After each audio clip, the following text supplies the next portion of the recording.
welcome to Matsi21 Vlogs. By the way, my name is Mitch and for today's video guys, ay tuturuan ko kayo gumawa ng invitation na sa party team gamit lang ang mobile phone. So guys, kung bago ka pa lang sa akin channel at gusto mo ng mga ganitong klase ng tutorial, ay huwag mo naman kalimutan na i-like, subscribe, comment down below and click the notification bell para lagi po kayong updated sa mga bagong video upload na ilalabas ko sa aking channel. So without further ado guys, let's begin our tutorial. So guys, bago tayo mag-umpisa ay kailangan natin mag-download ng invitation maker sa Google Play. I-search nyo lang po sa Google Play ay invitation maker. So lalabas na po siya dyan. Yung nakikita nyo guys dyan sa screen, yan po yung picture niya kapag nasa Google Play. So eksaktong-eksakto na ganyan yung picture niya. So sa akin na-download ko na guys, kaya hindi ko na siya i-install sa aking cellphone. At pag na-install nyo na guys, ay pwede na tayong mag-edit dito sa invitation maker. So na-open ko na yung invitation guys, at eto po yung mga iba't ibang klase ng design nila na pang birthday. Marami pa pong ibang design dyan like wedding invitation, kung ano-ano pa, graduation, meron ganyan.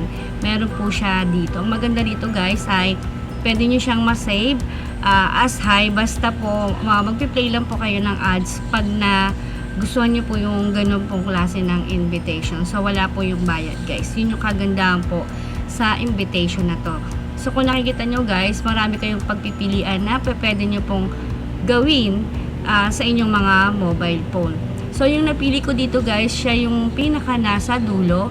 So ayun nga yung sa party team, simple lang po yung invitation na yun. Wala po siyang halong picture na ilalagay na celebrant. So simple lang po siya. So eto siya guys, yung may one. So para makuha natin yung ganung invitation, kailangan lang natin i-play yung ad. So na-play ko na siya guys, hindi ko na siya nilagay dito. At eto na yung itsura niya. Ang gagawin lang natin dito guys ay hindi ko papalitan lahat ng font. Bali po, i-edit lang po natin kung ano po yung mga details ng birthday celebrant.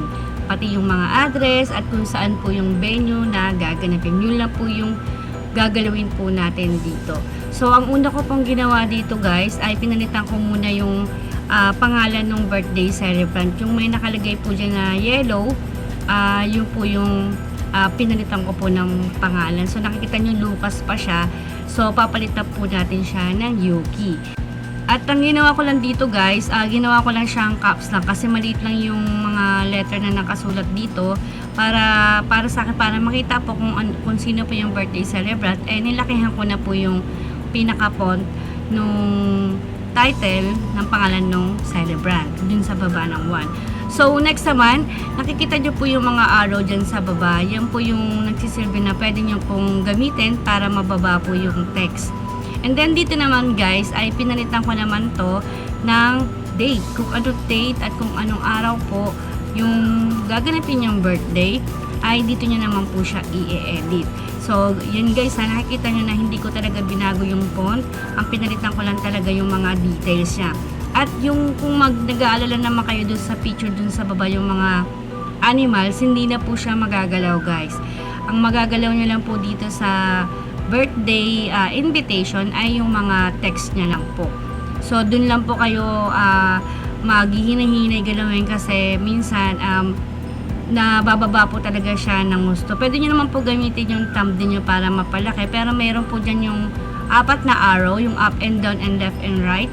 Yan po yung pwede nyo pong gamitin para mapababa yung mga text. So, nailagay na natin guys yung details ng ating birthday celebrant, kung ano po yung date at ano po yung time na gaganapin ng kanyang birthday.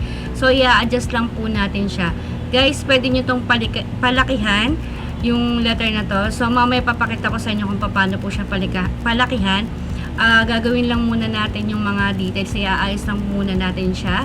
So, eto naman ay ilalagay naman natin dito guys kung saan po gaganapin yung birthday niya. Kung sa resort or dun po sa bahay ninyo, dito nyo po naman siya ilalagay guys.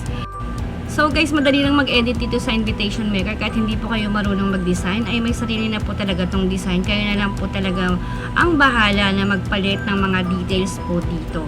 And guys, kung ayaw nyo naman ng style ng font, pwede nyo naman din po siyang palitan po ng font. Meron din po siya dito guys. So nakikita nyo naman ngayon guys, ay nilalakihan ko po yung mga details na nilagay natin kanina. So kung nakikita nyo, dito po una ay gamit ko po yung thumb ko. So yun po yung pinang-resize ko. Pero meron po siya dyan na pang-resize para hindi po kayo mahirapan. So nakikita nyo po dyan yung letter A na may nakalagay na font. Yan po yung i-click nyo guys para po mag-resize po dun sa text po na gusto niyo. Kung ayaw nyo pong gamitin po yung thumb po ninyo. So yan na nga guys, ay pinapantay ko na lang po yung letter dito sa ating invitation kasi hindi ko po siya mapatagal, gumigilid po siya kanina pa. So inaayos ko po siya. Pwede nyo rin po gamitin guys yung arrow dyan, yung left and right na arrow na color pink. Pwede nyo po siyang gamitin kung ayaw nyo po na gamitin din po yung thumb niyo pa. Kung nakikita nyo guys na vertical ko po yung text, pwede nyo rin po yung gawin dyan guys. Gamit yan lang yung dyan sa baba, yung parang may mga sombrero na itim at saka yung nakatagilid na parang may sombrero. Yun lang po yung ginamit ko dyan guys, kaya tumabingi po yung mga letra. So ayan na nga guys, inaayos ko na po siya kasi nausog ko po. Yun yung sinasabi ko sa inyo guys, na once po na mausog nyo po ng konti yung mga letter ay nagmumove po talaga siya. Dahil hindi ko nga po siya nalock, kaya ganun po yung nangyari. So para nung siya i-lock guys, i-click nyo lang po dyan yung parang hamburger dyan sa taas, yung square na kulay gray. Dun nyo po siya ilalock guys para yung mga text po ninyo ay hindi na po siya ma-move. So next naman ay i-resize po natin yung text. Ito po yung sinasabi ko sa inyo kanina guys, na i-click nyo lang yung font. Dito naman guys, pwede nyo siyang palitan ng font or pwede nyo naman po siyang i-resize. So yan po, bawat isa po ay gusto ko po talaga siya pong palakihin. So ang ginawa ko nga ay kinindi ko nga yung letter A na font para mapalaki po yung mga letter po nito. So ganito lang guys kasimple yung ating invitation. Hindi ko na po siya nilagyan ng mga picture, pero kung gusto niyo pong may picture ay hahanap lang po kayo dun sa invitation maker na may mga mukha po ng celebrant. Yun po yung kunin nyo guys para mailagay naman nyo yung mga picture ng celebrant kung yun naman po yung gusto nyo pong klase ng design. So ganito lang kasimple yung design natin guys dito sa ginawa nating invitation maker. So kung nakikita nyo guys, napapalaki pa natin siya dyan dahil pinalakihan ko naman yung sa baba nung one na join us to celebrate at binaba ko lang po siya ng konti. So yan, pina-final edit na po natin bago po natin siya i-save, and then need po muna natin siyang i-double check kung tama ba yung mga spelling, yung pangalan ng celebrant, yung time, yung date, at kung ano po yung venue na gaganapin natin bago po natin siya i-save para hindi po masayang yung ating pagod pag sinave po natin. Syempre pag sinave natin siya guys ay uulit na naman tayo kung may mali na naman dun sa ating editing. So ito na nga guys, isa-save na po natin siya as high resolution, pero kailangan na po natin mag-play or mag-watch ng video dito sa invitational maker. So okay lang naman yung guys kasi makukuha po natin siya na malinaw dito sa invitation maker ng free, di ba?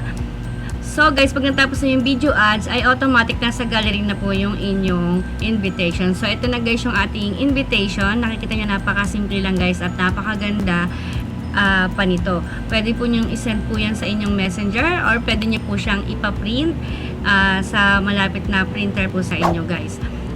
So that's it for today guys, and I hope may natutunan na naman kayo sa ating tutorial for today. So guys, kung bago ka pa lang sa akin channel at like mo na mga ganitong video, ay huwag mo naman kalimutan na i-like, subscribe, comment down below, and click the notification bell para lagi po kayong updated sa mga bagong video upload na ilalabas ko sa aking channel. So see you guys and bye!